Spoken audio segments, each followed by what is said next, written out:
하나님 말씀 보겠습니다. 하나님 말씀 로마서 8장 15절부터 17절까지의 말씀입니다. 우리 앞에 나와 있는 말씀을 보고 함께 읽어보죠. 시작. 너희는 다시 무서워하는 종의 영을 받지 아니하고 양자의 영을 받았으므로 우리가 아빠 아버지라고 부르짖느니라. 성령이 친히 우리의 영과 더불어 우리가 하나님의 자녀인 것을 증언하시나니 자녀이면 또한 상속자 곧 하나님의 상속자요 그리스도와 함께한 상속자니 우리가 그와 함께 영광을 받기 위하여 고난도 함께 받아야 할 것이니라. 아멘. 지난 시간에는 우리가 믿음으로 의롭게 하심에 대해서 살펴봤습니다. 성령님께서 우리를 불러주시는데 그 불러주심이 실패함이 없는 불러주심이기 때문에 효과적인 부르심이라고 부른다. 그래서 성령님께서 우리를 효과적으로 불러주시면 우리가 우리의 죄와 비참함을 깨닫고 예수 그리스도를 우리의 주님으로 영접하게 된다. 그런 말씀을 드렸습니다. 그래서 이 효과적으로 부르심을 입고 예수 그리스도를 영접한 사람들에게는 금생에 어떤 유익함이 있느냐. 첫째는 의롭다 하심의 유익이 있고요. 두 번째는 양자됨. 양자라는 건 양아들이라는 얘기죠. 양딸도 됩니다, 여러분. 네. 양자됨의 유익함. 세 번째로는 거룩하게 하심의 유익함이 있습니다. 이 세 가지 유익함 중에서 첫 번째, 지난 시간에는 이제 의롭게 하심, 믿음으로 말미암아 의롭게 하심, 한자어로 이신칭의라 그랬죠. 이것을 우리가 지난 시간에 살펴보고, 그러면 오늘은 뭘 살펴볼 차례예요? 양자됨에 대해서 살펴볼 차례입니다. 그래서 양자됨이란 무엇이냐? 웨스트민스터 소요리 문답 34문에는 이렇게 나옵니다. 제가 읽어볼게요. 양자됨이란 무엇입니까? 양자됨이란 하나님께서 거저 주신 은혜의 행위로서 우리를 하나님의 자녀의 수효 가운데 들게 하시고 자녀의 모든 특권을 누리게 하시는 것을 말한다. 이렇게 되어 있습니다. 양자됨, 일일이 설명할 필요가 있을까요? 아버지의 아들, 딸이 된다. 이런 말씀입니다. 우리나라 사람들은 말이죠. 이 사람의 이름을 부르는 걸 좀 꺼려하죠. 그래서 김 목사님 이렇게 부르지, 혹은 목사님 이렇게 부르지, 뭐 홍규 목사님 이렇게 부르는 거 요즘은 좀 그렇게 부르더라고요. 근데 잘 그렇게 안 되죠. 외국 사람들은 친하면 이름을 부르게 하는데 우리는 아무리 친해도 이름은 잘 부르지 않습니다. 그래서 뭐 손윗 사람한테 형님 이렇게 부르고, 직장에서는 과장님, 부장님, 사장님 이렇게 부르죠. 그래서 이런 호칭을 부르는 거에, 또 이름을 부르는 거에 익숙하지 않은 한국 사람들은 이해가 잘 될 일인데, 유대인들은 하나님의 이름을 부르지 못했어요. 하나님의 거룩한 이름을 감히 부르지 못했습니다. 두려워했어요. 그래서 이 성경이 쭉 기록될 때 거기에 하나님의 거룩하신 신명 4글자가 써 있는데, 그게 영문으로는 YHWH예요. 그 히브리어로는 예히에 이렇게 읽는데, 이 히브리어 성경은 자음만 써 있었어요. 그래서 모음이 안 써 있거든요. 그러니까 어떻게 읽어야 돼요? 우리나라 말로 치면 뭐 기억 이러고 갓길교회 이렇게 읽는 거랑 똑같은 거죠. 그래서 히브리어 성경은 전부 다 자음만 써 있었어요. 모음의 역할을 하는 게, 모음과 자음으로 쓰이는 글자가 3글자는 있었는데 그것만으로는 다 읽지 못했어요. 그래서 히브리어 성경은 이제 양피지로 된 성경을 쫙 핀 다음에 외워서 쫙 읽는 거예요. 그런데 이 유대인들이 그렇게 읽다가도 이 하나님의 거룩한 그 이름 4글자가 나오면 감히 그 이름을 못 부르고 뭐라고 불렀냐 하면 아도나이라고 불렀어요. 아도나이가 무슨 뜻이냐 하면 나의 주님 이런 뜻입니다. 그러니까 우리가 지금 하나님의 이름을 우리 성경으로는 여호와라고 알고 있잖아요. 그러니까 이 여호와라는 이름이 하나님의 이름이 과연 정확한 그때의 발음이냐 이거를 우리가 잘 알지 못해요. 왜냐하면 하나님의 이름을 너무 어려워서 못 부르다 보니까 어떻게 부르는지 유대인들도 잊어버렸어요. 얼마나 하나님의 이름 부르는 게 두려웠으면 어떻게 부르는지 잊어버렸다니까요. 이런 일이 세상에 있었습니다. 그래서 그렇게 써놓고 이름을 잊어버려도 상관없었어요. 왜냐하면 어차피 이름을 안 부를 거니까. 그러니까 늘 사장님 이렇게 부르다가 사장님 이름이 뭐였더라? 이렇게 되는 직원들하고 똑같은 거예요.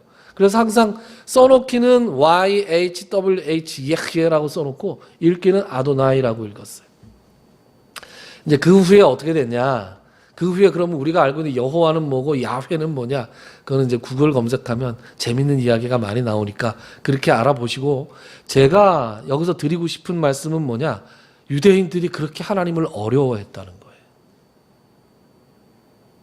특히 바벨론의 포로로 잡혀갔다가 돌아온 다음엔 더 어려워했습니다. 왜 더 어려웠을까요? 고생을 직사하게 해봤거든요. 하나님 말 안 듣다가 직사하게 고생을 했으니까 우리가 다시는 하나님한테 까불면 안 된다. 이런 생각을 하기 때문에 더 어렵게 생각했습니다. 그런데 말이죠. 예수님께서 기도를 가르쳐 주시잖아요. 마태복음 6장에 보면 주기도문이 나오잖아요. 근데 그거는 이제 산상보훈을 가르치시다가 예수님께서 그냥 가르쳐 주신 걸로 마태복음에 나오지만 누가복음에 보면 이게 이제 어떻게 된 거냐면 이렇게 됩니다. 이렇게 보세요. 누가복음 11장 1절부터 2절에 보시면 이런 말씀이 나와요. 예수께서 한 곳에서 기도하시고 마치심에 제자 중 하나가 여짜오되 주여 요한이 자기 제자들에게 기도를 가르친 것과 같이 우리에게도 가르쳐 주옵소서 이렇게 되어 있습니다. 여기서 요한은 누구냐? 세례 요한이에요. 세례 요한이 기도를 가르쳐 준 것처럼 우리에게도 가르쳐 주십시오 했더니 이제 2절에 예수께서 이르시되 너희는 기도할 때 이렇게 하라.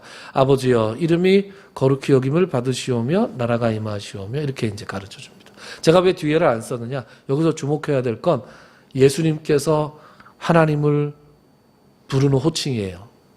뭐라고 돼 있어요? 아버지요. 이렇게 돼 있죠. 이게 예수님이 쓰셨던 그때 당시의 말은 아람어였어요. 아람어. 포로로 잡혀갔다 온 이후에 이스라엘 백성들이 쓰던 언어는 히브리어가 아니라 아람어였어요. 이 아람어로 이 아버지어가 뭐냐 하면 아빠예요. 아빠. 아빠. 우리나라 말하고 똑같죠. 우리나라가 왜 아들들은 크면 아버지 이렇게 부르지만 딸들은 커도 아빠 이렇게 부르잖아요. 저는 그 아빠 소리가 안 나오더라고요. 저희 아버님은 그렇게 한번 야단친 적도 없는 그런 엄부자모가 아니라 우리 집은 엄모자부였거든요. 네, 엄모자부. 어머니는 엄하시고 아버지는 한없이 너그러우셨어요. 그런데도 지금도 어머니한테는 엄마 이렇게 부르는데 아버지한테는 아빠라고 못 부르겠어요. 아버지는 전 어렵더라고요. 남자들은 좀 아버지가 어려운 게 있죠. 근데 예수님께서는 지금 너희들 기도할 때 이렇게 기도해. 시작을 어떻게 해요? 아빠 이렇게 기도하라는 거예요. 이 아빠는 우리나라에서도 이 아빠가 이 친숙한 호칭인 것처럼 그 당시 유대 백성들한테도 이게 친숙한 호칭이었어요. 제자들이 놀라지 않았겠습니까? 제자들이 기도할 줄을 몰라서 기도를 가르쳐달라 그랬을까요? 예수님만의 특별한 기도문 같은 거를 가르쳐달라고 한 거죠. 제자들 유대인이었어요. 유대인들은 평생 기도한 사람들이에요. 평생 기도하면서 뭐라고 기도했겠어요? 아도나이 하고 기도했겠죠. 그런데 예수님께서는 그 호칭을 바꿔주시는 거예요. 아빠, 아빠 이렇게 부르고 기도를 하라는 거예요. 제자들이 충격을 받았을 거예요. 아, 아빠라고 불러야 되는 거구나. 그래서 여러분 기도하실 때, 처음 기도하실 때 어떻게 기도하세요? 시작할 때 하나님 하지 마시고 아버지 이렇게 시작하세요. 여성분들은 아빠 그러고 시작해 보세요. 여러분 이게 얼마나 놀라운 것인지 얼마나 혁명적인 것인지 우리는 굉장히 익숙해 있기 때문에 잘 모르지만 그 당시에 예수님께서 제자들에게 기도를 가르치실 때 이 호칭은 굉장히 혁명적인 것이었다. 이런 거예요. 여러분 이 아버지라고 부르는 게 얼마나 대단한 거냐면 제가 엊그저께 넷플릭스에서 그 이웃사촌이라는 영화를 봤어요. 이웃사촌. 그 영화가 무슨 이제 진짜로 이웃사촌이 아니고 거물 정치인, 야당 정치인이 사는데 그 이웃에 도청 그 전문가가 살면서 이웃사촌으로 사는. 근데 너무 재미가 없더라고요. 코미디라 그래서 시작했는데 처음에 보다가 너무 재미없어서 딴 데를 봤어요. 그런데 요 처음에 무슨 대목이 나오냐 하면 이 도청 책임자가 너무 젊은데 너무 일을 잘하니까 그 당시에 뭐예요? 안기부인가요? 안기부의 높은 사람이 식사를 막 하다가 일을 싹싹하게 잘하니까 야, 너 오늘부터 내 동생 해라. 그러더니 예 이러고 있는데 시계를 갑자기 탁 풀더니 손목이를 줘. 손목에다 시계를 탁 채워주는 거예요. 거기 보니까 봉황이 막 이렇게 그려져 있는 거 있잖아요. 각하하사품이다. 아 괜찮습니다. 야 동생한테 내가 이런 거 하나 못 주냐? 여러분 직장에서 힘있고 잘 나가는 상사가 어느 날 부르더니 야 너 내 동생 해라 오늘부터 이러면 안 합니까? 저 형님 따로 있는데요 그럽니까? 그때부터 직장에서 이제 잘 나갈 일만 남은 거죠. 라인을 제대로 타는 거예요. 이런 거예요. 뭐 내가 대기업에 어떻게 취직을 했는데 어느 날 장래가 유망한 신입사원들을 쫙 불러놓고 회장이 얘기를 하다가 자네 뭐 고향이 어딘가부터 시작해서 쭉 얘기하다가 얘기하는 게 마음에 드니까 너 오늘부터 직원 하지 말고 오늘부터 내 아들 해. 이러면 집에 아버지 계시는데 제가 한번 생각해보고 대답하겠습니까? 그럽니까? 이게 생각할 일이에요? 알겠습니다 회장님. 어허 회장님이 뭐야 아버지 그래야지. 뭐 이런 대화가 오가고 그 다음부터는 어떻게 되는 거예요? 그 다음부터는 인생이 달라지는 거예요. 우리가 하나님의 자녀가 된다. 하나님이 우리 아버지가 된다라는 게 바로 이런 의미입니다. 근데 이게 어떻게 가능하다고요? 하나님이 우리의 아버지가 되고 내가 하나님의 자녀가 되는 게 어떻게 가능하다고요? 사도 요한은 요한복음 1장에서 이렇게 말하죠. 영접하는 자 곧 그 이름을 믿는 자에게는 하나님의 자녀가 되는 권세를 주셨다. 어떻게 하면요? 그 이름을 믿기만 하면 하나님의 자녀가 되는 권세를 주셨는데 이것은 혈통으로나 육정으로나 사람의 뜻으로 나지 아니하고 오직 하나님께로부터 난 자들이다.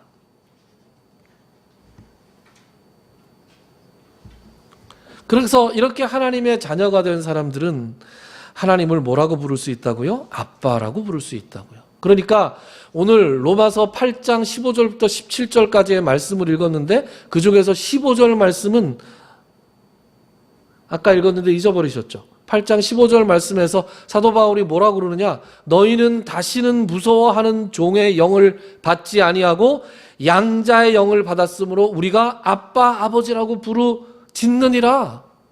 예?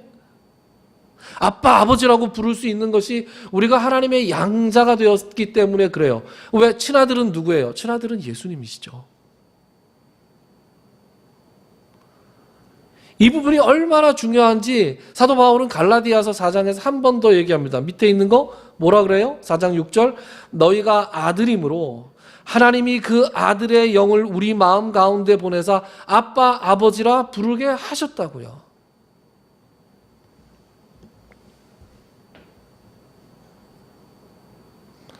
너무나 당연히 우리가 아버지라고 불러서 이 일이 뭐 대단한 일이 아닌 것처럼 생각이 되지만 우리가 곰곰이 생각해 보면 이건 정말로 천지가 개벽할 일이 아닐 수 없는 거죠. 그래서 우리가 자녀니까, 하나님이 아버지시니까 우리가 어떻게 살아야 되냐? 최소한 쓸데없는 걱정은 좀 안 하고 살아야 되겠다. 그런 생각합니다. 그 쓸데없는 걱정하지 말고 살아야 된다라는 말씀이 어디 나와요? 마태복음 6장에 나옵니다. 마태복음 6장에 이런 말씀이 나오죠. 여러분 잘 아는 말씀. 마태복음 6장 31절 34절까지의 말씀 보면, 그러므로 염려하여 이르기를 무엇을 먹을까, 무엇을 마실까, 무엇을 입을까 하지 말라. 이는 다 이방인들이 구하는 것이라. 여러분, 이방인인 여기서 누굽니까? 국적이 이방인이 아니라 예수 그리스도를 믿지 않는 사람들, 하나님의 자녀가 아닌 사람들이 이방인이죠. 그리고 놀라운 얘기를 합니다. 너희 하늘 아버지께서, 아도나이가 아니에요. 아도나이가 아니라 아빠께서 너희가 이 모든 것이 너희에게 있어야 할 줄을 아신다고요. 미리 알고 계신다고요. 제가 학원을 하니까, 애들 가르치니까 애들 얘기를 가끔 하죠. 자식들한테 야, 너 공부 열심히 해라. 너 제발 공부 좀 열심히 해라. 이렇게 얘기하면서 공부는 열심히 하는데 너 먹을 거하고 입을 거하고 마실 거는 네가 알아서 잘 벌어서 해봐라. 이렇게 얘기하는 부모가 어디 있어요? 옛날에 부모님들이 우리 보고 그랬잖아요. 우리가 학생 때, 야, 나보고 가방 메고 학교 왔다 갔다 하라 그러면 난 그거 너무 잘할 수 있을 것 같다. 우리가 세상에 나와서 돈 벌어보면 알잖아요. 돈 벌고 이게 얼마나 힘든 건지, 자식을 키운다는 게 얼마나 힘든 건지 우리가 알잖아요. 어제 고등학교 2학년 올라가는 남자애들한테 그런 얘기를 했습니다. 무슨 얘기를 하다가, 야, 너네들 사는 거 힘들지? 그랬더니 애들이 이제 갑자기 선생님이 공부하다 말고 무슨 소리를 하나? 너네 사는 거 힘들지?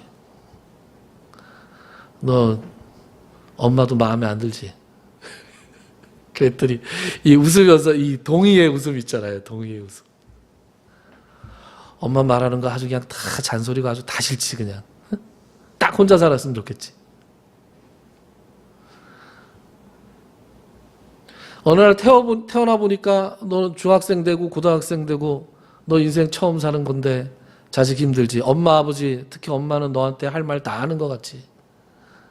어? 엄마는 너한테 하고 싶은 말 다 하는 것 같지. 엄마가 할 말 이만큼 있는데 그 중에서 요만큼만 얘기하는 거야. 너 자식 역할 해본 적 없이 지금 인생에 처음 자식 역할 하는 거지. 엄마도 엄마 처음 하는 거다. 아빠도 아빠 처음 하는 거야. 할아버지도 할아버지 처음 하는 거고, 할머니도 할머니 처음 하는 거예요. 여러분, 우리 다 인생을 처음 실전으로 살아가잖아요. 연습 못 해보고. 한 번 더 하라 그러면 잘할 것 같지 않습니까? 그때 내가 망가뜨렸던 그 아들과의 관계, 그때 자식 그때 그렇게 하지 말걸, 그때 부모님한테 그렇게 하지 말걸, 그런 후회 많이 하잖아요. 근데 인생이 딱 한 번밖에 안 주어졌어. 그래서 딱 한 번 살아요. 너네들이 엄마 아버지한테 불만이 많고 어떻게 해야 될지 모르는 것처럼 엄마도 지금 엄마가 처음이라 너한테 어떻게 해야 될지 몰라. 니네만 엄마가 어렵고 무서운 게 아니라 엄마는 너네들 더 무섭고 더 어려워. 내가 이렇게 얘기하면 이 자식 어떻게 할까? 내가 저렇게 얘기하면 이 자식 어떻게 할까? 이렇게 얘기해도 될까? 여러분 그렇게 노심초사하면서 자녀들 키우지 않으셨어요? 내가 수많은 실수와 잘못을 자식한테 저질렀지만 그럼에도 불구하고 자식이 어느 날 번듯하게 커지면 너무 감사하지 않습니까?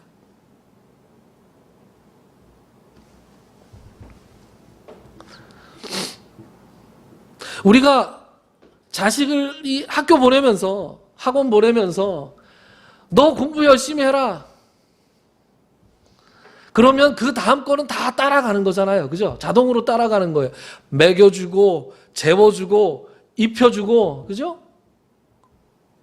남부럽지 않게 해주고 싶은 그 마음은 자동으로 있는 거예요. 자동으로 있고, 너 공부 열심히 해라. 이렇게 얘기하는 거죠. 자식도 마찬가지입니다. 자식 중에서 엄마가 너 학원 가서 열심히 해. 너 그렇게 안 할 거면 뭐 어쩌고 이렇게 얘기할 때 엄마 제가 공부 열심히 할 건데 밥은 먹여주시나요? 이렇게 물어보는 자식이 어디 있어요? 자동으로 다 따라가는 거죠. 근데 예수 믿는 사람들은 하나님을 아버지라고 부르면서 이게 자동이라는 거를 알지 못하고 살아가는 불쌍한 존재들이 너무 많다는 거예요. 33절, 34절 뭐라 그래요? 32절 맨 마지막부터 이 모든 것이 너희에게 있어야 할 줄을 아신다고요. 누가? 아빠가 아신다고요. 그리고 너희는 먼저 그의 나라와 그의 의를 구하라. 그리하면 이 모든 것을 너희에게 더하시리라 그랬어요. 그러니까 이걸 하나님께서 우리한테 너 가방 메고 저 학교 열심히 다녀. 학교 열심히 다니면 내가 다 해줄게. 이렇게 얘기하시는 거예요. 그럼 학교 다니는 게 그리스도인들한테는 뭐예요? 하나님의 나라와 하나님의 의를 구하는 거예요. 이게 뭐 어렵습니까? 말을 이렇게 하니까 대단히 어렵게 살 것 같지만 하나님이 의롭다고 우리를 칭해 주셨잖아요. 그러니까 의로운 사람처럼 살아보려고 애쓰는 거예요. 애쓰면 된다고요. 하나님이 우리를 아들로 삼아주셨으니까 그냥 아들처럼 살면 되는 거예요. 편안하게. 우리로 거룩하게 하셨으니까 거룩의 흉내라도 좀 내보려고 애쓰고 사는 거예요. 그게 학교, 가방 메고 학교 왔다 갔다 하는 거예요. 그러면 나머지는 어떻게 해주신다고요? 나머지는 하나님이 다 기본 옵션으로 다 넣어주신다고요.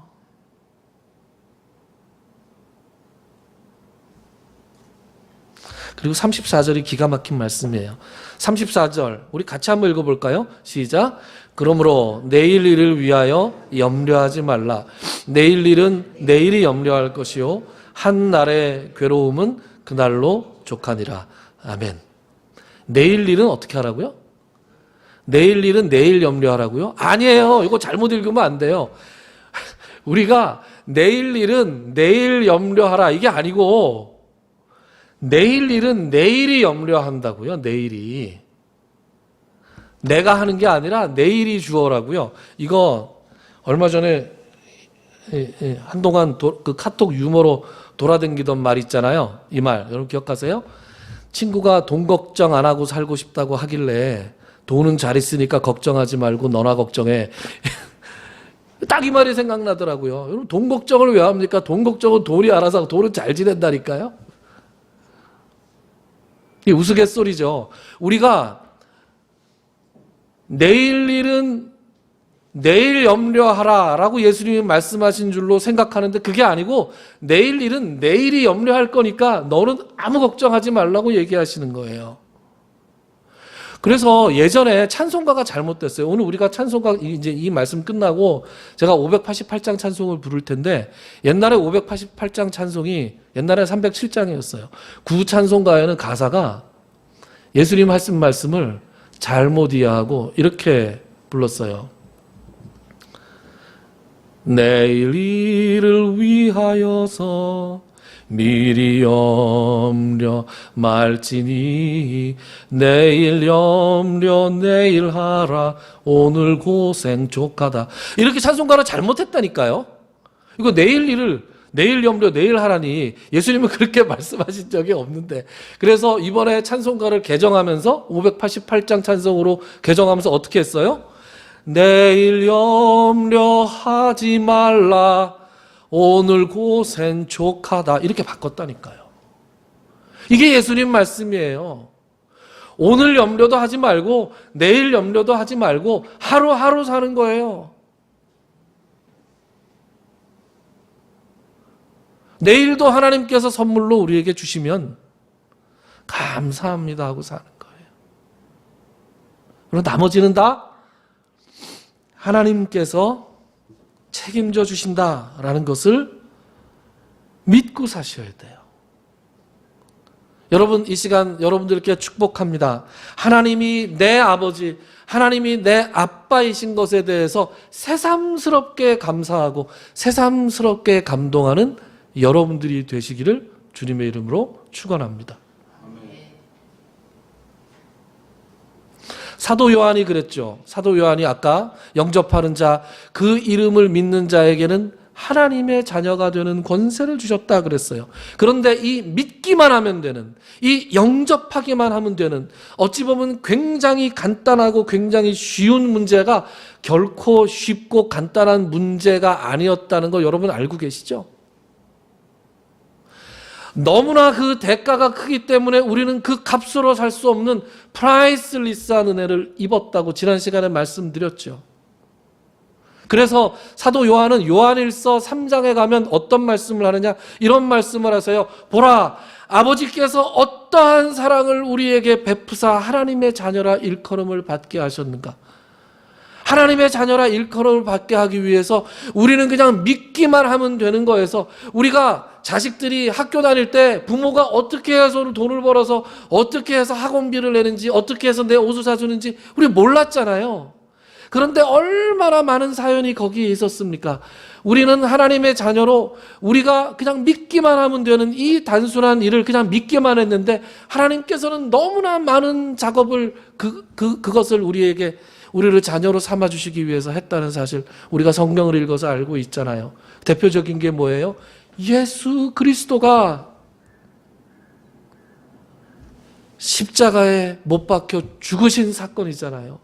자신의 친아들을 십자가에 못 박고 나서야 우리를 용서해 주시고 우리를 하나님의 자녀로 삼아주신 분이 하나님이신 거죠. 어떠한 사랑을 우리에게 베푸사 하나님의 자녀라 일컬음을 받게 하셨는지, 우리가 이걸 알고 있다면, 이걸 믿는다면 우리가 어떠한 사랑과 어떠한 감사로 하나님의 은혜에 보답해야 되겠습니까?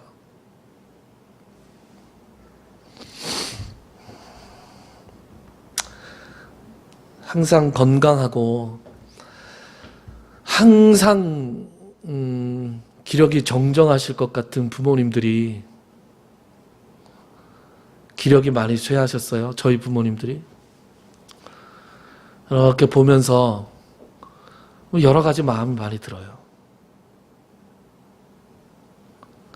그래서 성경을 읽다가, 이사야서 말씀을 읽다가 눈에 번쩍 뜨이는 말씀이 있어서 오늘 이 말씀을 좀 나누고 말씀을 마칠까 해요.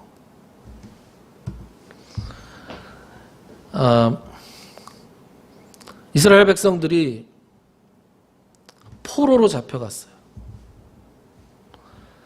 바벨론의 포로로 잡혀가고, 많은 사람들은 죽고 남은 사람들은 바벨론의 포로로 잡혀가고, 그리고 또 어떤 사람들은 이집트로 도망가지 말라 그러는데, 너 가면 죽는다 그랬는데 또 거기 또 꾸역꾸역 가가지고 또 거기서 망했어요. 거기서 또 남은 사람들도 있었어요. 그래서 이사야 선지자가 이 예루살렘이 멸망하고 이스라엘 백성들이 많이 죽고 다치고 포로로 끌려간 다음에 나중에 회복될 것이다라는 것을 예언을 했습니다. 그렇게 예언한 예언자들이 굉장히 많죠. 그래서 그 사람들이 누구냐? 남은 자들이에요. 남은 자들. 그 남은 자들이 신약에 와서는 우리 그리스도인들이 되는 거예요. 그 남은 자들, 그 그리스도인들에 대해서 어떻게 놀라운 말씀을 지금 주고 있냐 하면, 이사야서 46장 3절부터 4절 말씀 제가 읽을게요. 야곱의 집이여, 이스라엘 집에 남은 모든 자여, 내게 들을지어다. 배에서 태어남으로부터 내게 안겼고 태에서 남으로부터 내게 업힌 너희여, 너희가 노년에 이르기까지 내가 그리하겠고 백발이 되기까지 내가 너희를 품을 것이라. 내가 지었은즉 내가 업을 것이요 내가 품고 구하여 내리라. 부모님들이 백발이 성성하고, 저도 지금 이거 염색을 잔뜩 한 건데, 염색 안 하면 이제 백발이, 미용실 원장님이 맨날 꼬드겨서 염색을 가끔씩 하는데, 그전에는 이렇게 머리를 들쳐보면 머리가 허해요. 머리가 허해도 하나님이 나를 업어주실 거래. 백발이 돼서 내가 내 몸을 잘 가누지 못하고 내 정신이 온전치 못해서 다시 아기처럼 돌아가서, 다른 사람들은 심지어 자녀들마저도 그 부모를 외면하는 그 순간에 가도 하나님이 뭐라 그러세요?